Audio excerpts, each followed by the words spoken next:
নমস্কার।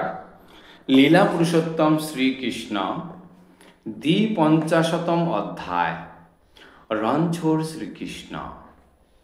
ভগবান শ্রীকৃষ্ণ ইক্ষ্বাকু বংশের প্রখ্যাত রাজা মুচুকুন্দকে কৃপা করলে তিনি ভগবানকে প্রদক্ষিণ করলেন ও তারপর সেই গিরিগহ্বর থেকে বেরিয়ে এলেন। গিরিগুহার বাইরে এসে তিনি দেখলেন মানব জাতি আশ্চর্য রকম ক্ষয়প্রাপ্ত হয়ে বামনাকৃতি লাভ করেছে। গাছপালাও সেই রকম আকারে অনেক ছোট হয়ে গেছে। রাজা মুচুকুন্দ তখনই বুঝতে পারলেন যে কলিযুগ চলছে। অবশেষে তিনি গন্ধমাদন নামে এক পর্বতে এসে পৌঁছালেন। তার মনে হলো পাহাড়টাতেই অনেক চন্দন গাছ এবং বহু ফুলের গাছ আছে, কারণ পাহাড়টির কাছাকাছি গেলেই সুগন্ধে মন আনন্দে ভরে উঠছিল। অবশিষ্ট জীবন কৃষ্ট সাধন ও কঠোর তপশ্চর্যা পালনের উদ্দেশ্যে সেই পার্বত্য অঞ্চলেই তিনি বাকি জীবন অবস্থান করতে মনস্থির করলেন। হিমালয় পর্বতে সবচেয়ে উত্তরে ভগবান নরনারায়ণ ঋষির আবাস অবস্থিত বলে মনে হয়। বদরিকাশ্রম নামে সেই স্থানটি আজও বর্তমান রয়েছে। সুখ দুঃখাদি জড় জাগতিক সকল দণ্ডকে ভুলে গিয়ে রাজা মুচুকুন্দ সেই বদিরা আশ্রমে সম্পূর্ণভাবে কৃষ্ণ ভাবনাময় নিয়োজিত হলেন। ভগবান শ্রীকৃষ্ণ মথুরাপুরীর উপকণ্ঠে উপস্থিত হয়ে কাল যবনের সৈন্যদের সঙ্গে যুদ্ধ করে একের পর এক তাদের বধ করেন। যুদ্ধ শেষ হলে নিহত সৈন্যদের থেকে সকল মূল্যবান দ্রব্যগুলি তিনি সংগ্রহ করেন। তারপর তার নির্দেশে সেইগুলি বিশিষ্ট লোকেরা গোযানের সাহায্যে দ্বারকায় যান। ইতিমধ্যে জরাসন্ধ আবার 23 অক্ষৌহিণী সেনাবাহিনী নিয়ে আরও ব্যাপক আকারে মথুরাপুরী আক্রমণ করে।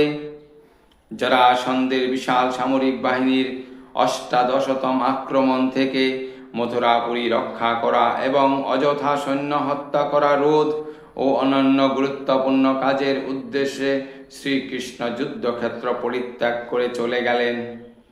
প্রকৃতপক্ষে তিনি আদৌ ভীত হননি, কিন্তু জরাসন্ধের অপরিমেয় সেনা ও বিপুল সমর সম্ভারের ভয়ে ভীত এক সাধারণ যোদ্ধার ভূমিকা নিয়ে তিনি তাদের ছলনা করছিলেন। বিনা অস্ত্রে তিনি সংগ্রামস্থল ত্যাগ করে কমল দলের মতো সুকমল পদেই বহু দূর পথ অতিক্রম করলেন। তখন জরাসন্ধ মনে করল এবারকার মতো যুদ্ধে তার সামরিক বল দেখে শ্রীকৃষ্ণ ও বলরাম অত্যন্ত ভীত হয়ে পড়েছে এবং তাই তারা যুদ্ধক্ষেত্র থেকে পালিয়ে গেছে। তাই সমস্ত রথী, অশ্বারোহী ও পদাতিক সেনাবাহিনী নিয়ে জরাসন্ধ তাদের অনুসরণ করল। জরাসন্ধ শ্রীকৃষ্ণ ও বলরামকে সাধারণ মানুষ বিবেচনা করে তাদের কার্যের মূল্যায়ন করতে সচেষ্ট হল। শ্রীকৃষ্ণ রণক্ষেত্র পরিত্যাগ করে চলে গিয়েছিলেন বলে তাকে রণছোড় বলা হয়। তাই গুজরাটে রণছোড়ি জীব নামে বহু কৃষ্ণ মন্দির আছে। সাধারণত বিনা যুদ্ধে রণক্ষেত্র পরিত্যাগকারী রাজাকে কাপুরুষ আখ্যা দেওয়া হয়, কিন্তু বিনা যুদ্ধে শ্রীকৃষ্ণ যখন রণক্ষেত্র ত্যাগ করার লীলা অভিনয় করেন, ভক্তরা তখন শ্রীকৃষ্ণকে পূজা করেন। অসুরেরা সব সময় শ্রীকৃষ্ণের ঐশ্বর্যের পরিমাপ করতে চায়। ভক্ত কিন্তু ভগবানের বিভূতি ও ঐশ্বর্যের পরিমাপে সচেষ্ট নয়। ভক্ত সব সময় ভগবানের শরণাগত ও ভগবৎ সেবায় নিযুক্ত। শুদ্ধ ভক্তের পদাঙ্ক অনুসরণ করে আমরা জানতে পারি যে সামরিক বলের ভয়ে ভীত হয়ে রণছোড় শ্রীকৃষ্ণ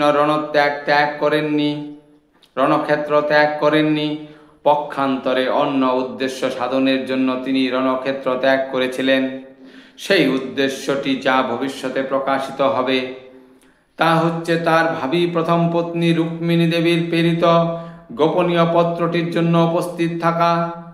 এইভাবে রণক্ষেত্র ত্যাগ করে শ্রীকৃষ্ণ তার স্বরৈশ্বর্যের একটি ঐশ্বর্য প্রদর্শন করলেন। শ্রীকৃষ্ণ হচ্ছেন পরম বলবান, পরম সম্পদশালী, পরম যশস্বী, পরম জ্ঞানী ও পরম সুন্দর। সেই রকম শ্রীকৃষ্ণ হচ্ছেন পরম ত্যাগীও। শ্রীমদ্ ভাগবতেও স্পষ্ট উল্লেখ আছে যে যথেষ্ট সামরিক শক্তি থাকা সত্ত্বেও শ্রীকৃষ্ণ রণত্যাগ ত্যাগ করে চলে যান।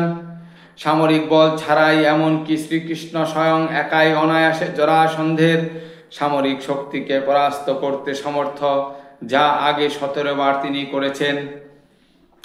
এই জন্য রণক্ষেত্র ত্যাগ হচ্ছে কৃষ্ণ ঐশ্বর্যের চরম বৈরাগ্যের একটি দৃষ্টান্ত। বহুদূর চলার পর শ্রীকৃষ্ণ ও শ্রী বলরাম দুই ভাই অবসন্ন ও ক্লান্ত হওয়ার ছলনা করলেন।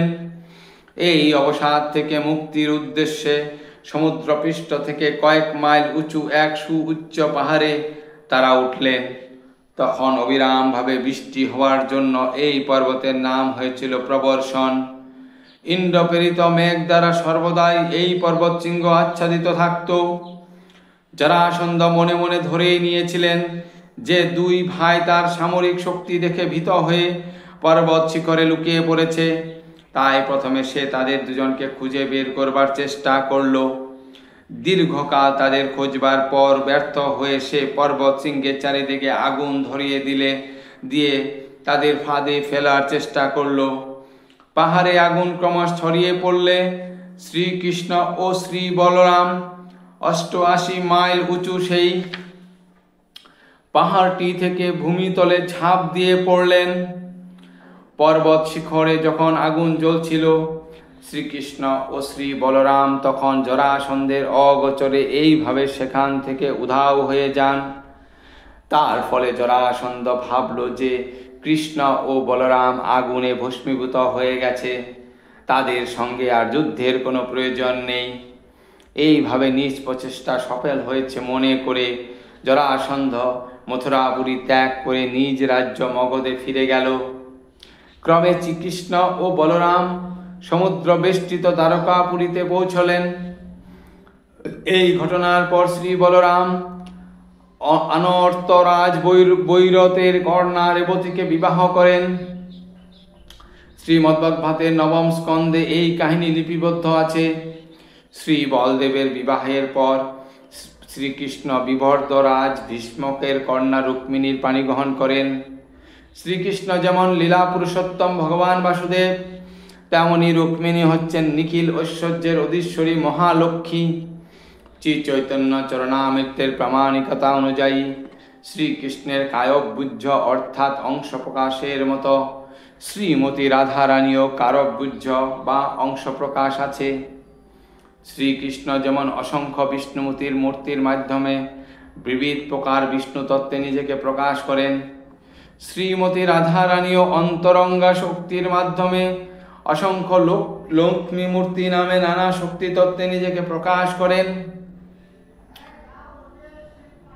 বৈদিক রীতি অনুসারে 8 রকম বিবাহ বিধি রয়েছে। সর্বোত্তম বিবাহ বিধিতে অভিভাবকগণই বর কন্যার বিবাহ তিথি নির্ধারণ করেন।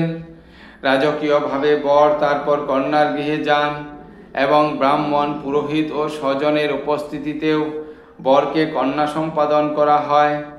এছাড়া রাক্ষস বিবাহ ও গন্ধর্ব বিবাহ বিধিরও প্রচলন আছে। রাক্ষস বিবাহ বিধি অনুযায়ী রুক্মিণী ও শ্রীকৃষ্ণের পরিণয় হয়, কারণ শিশুপাল, জরাসন্ধ, শাল্ব ও অন্যান্য তার বহু প্রতিদ্বন্দ্বীর উপস্থিতিতেই শ্রীকৃষ্ণ রুক্মিণীকে হরণ করেন। গরুড় যেমন অসুরকুলের কাছ থেকে অমৃতের পাত্র ছিনিয়ে নিয়েছিলেন, ঠিক সেই রকম রুক্মিণীকেও শিশুকালের কাছ থেকে সম্প্রদানকালে শ্রীকৃষ্ণ বিবাহ যজ্ঞস্থল থেকে রুক্মিণীকে ছিনিয়ে নিয়ে চলে যান। রাজা ভীষ্মকের একমাত্র কন্যা রুক্মিণী ছিলেন অনন্যা সুন্দরী। তাকে রুচিরাননা বলেও ডাকা হতো। তার মানে তার মুখশ্রী ছিল বিকশিত কমলের মতো। কৃষ্ণ ভক্ত সর্বদাই শ্রী ভগবানের দিব্যলীলা আস্বাদনে উন্মুখ।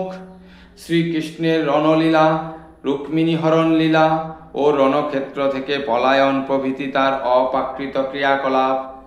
কৃষ্ণ ভক্তরা এই সব অপ্রাকৃত ভগবৎ লীলাসমূহ পরম আগ্রহে শ্রবণ ও আস্বাদন করেন। ভগবানের কোনো লীলা শ্রবণীয় এবং কোনো লীলা অশ্রাব্য। এইভাবে শুদ্ধ ভগবত ভক্ত বিচার করেন না কিন্তু এক শ্রেণীর তথাকথিত ভক্ত আছে, তাদের প্রাকৃত সহজিয়া নামে অভিহিত করা হয়। এরা গোপীদের সঙ্গে শ্রীকৃষ্ণের রাসলীলা শুনতে খুবই আগ্রহী, অথচ শত্রুদের সঙ্গে শ্রীকৃষ্ণের সমরলীলা শ্রবণে আগ্রহী নয়।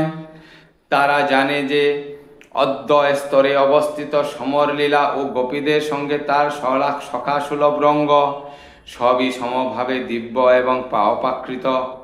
শ্রীমদ্ ভাগবতে বর্ণিত ভগবান শ্রীকৃষ্ণের লীলামৃত শুদ্ধ ভক্তরা শরণাগত চিত্তে শ্রবণ ও আস্বাদন করেন। কৃষ্ণলীলা সুধার এক বিন্দুও তারা বর্জন করেন না। শ্রীকৃষ্ণ ও রুক্মিণীর বিবাহ কাহিনী নিচে বর্ণনা করা হলো।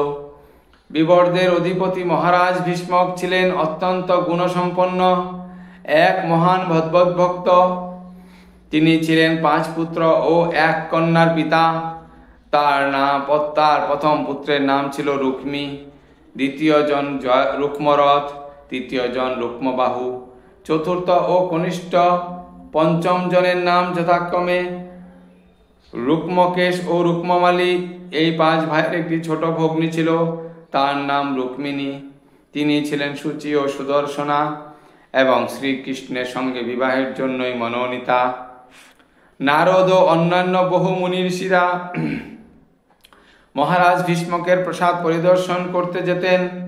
স্বাভাবিকভাবেই রুক্মিণী তাদের সঙ্গে কথোপকথনের সুযোগ পান এবং এইভাবে তিনি শ্রীকৃষ্ণের কথা জানতে পারেন। তখন শ্রীকৃষ্ণ ও তার ঐশ্বর্যের কথা তাকে জানানো হয়। তার ফলে শুধু কৃষ্ণ কথা শুনেই তার চরণকমলে আত্মনিবেদন করে রুক্মিণী শ্রীকৃষ্ণের প্রতি হতে ইচ্ছা করেন। শ্রীকৃষ্ণ রুক্মিণীর কথা শুনেছিলেন। তিনি সকল দিব্য গুণাবলীতে ভূষিতা ছিলেন। তিনি ছিলেন বুদ্ধিমতী, উদারচেতা, অনন্যা সুন্দরী ও সুশীলা। তাই রুক্মিণীকে শ্রীকৃষ্ণ তার উপযুক্ত মহিষী বলে সিদ্ধান্ত করেন। মহারাজ ভীষ্মকের স্বজন ও পরিবার সকলকেই রুক্মিণীকে শ্রীকৃষ্ণের হস্তে সমর্পণ করা উচিত হবে স্থির করেন। কিন্তু সকলের এরকম ইচ্ছা সত্ত্বেও বড় ভাই রুক্মী শ্রীকৃষ্ণের ঘোর বিরোধী ও শত্রু শিশুপালের সঙ্গে রুক্মিণীর বিবাহের আয়োজন করে। কৃষ্ণনয়না রুক্মিণী সুন্দরী তার বিবাহের এই প্রকার আয়োজনের কথা শুনে অত্যন্ত বিষণ্ণা হয়ে পড়েন। রাজকন্যা হওয়ার তিনিও রাজনীতি ও কূটনীতিতে অভিজ্ঞা ছিলেন। তাই এই বিষণ্ণ ভাবের নিষ্ফলতা বুঝতে পেরে তখনই তিনি কোনো ব্যবস্থা গ্রহণে বদ্ধপরিকর হলেন এবং গভীর চিন্তার পর শ্রীকৃষ্ণের কাছে একজন দূত পাঠাতে মনস্থির করেন। এই উদ্দেশ্য সাধনে যাতে তিনি প্রতারিত না হন, তাই একজন সুযোগ্য ব্রাহ্মণকে তিনি দূতরূপে নির্বাচন করেন। এই রকম গুণসম্পন্ন ব্রাহ্মণ মাত্রই সর্বদা সত্যবাদী ও বিষ্ণু ভক্ত। অবিলম্বে ব্রাহ্মণকে দ্বারকায় পাঠালেন। দ্বারকাপুরী প্রথম ভাগ সমাপ্ত।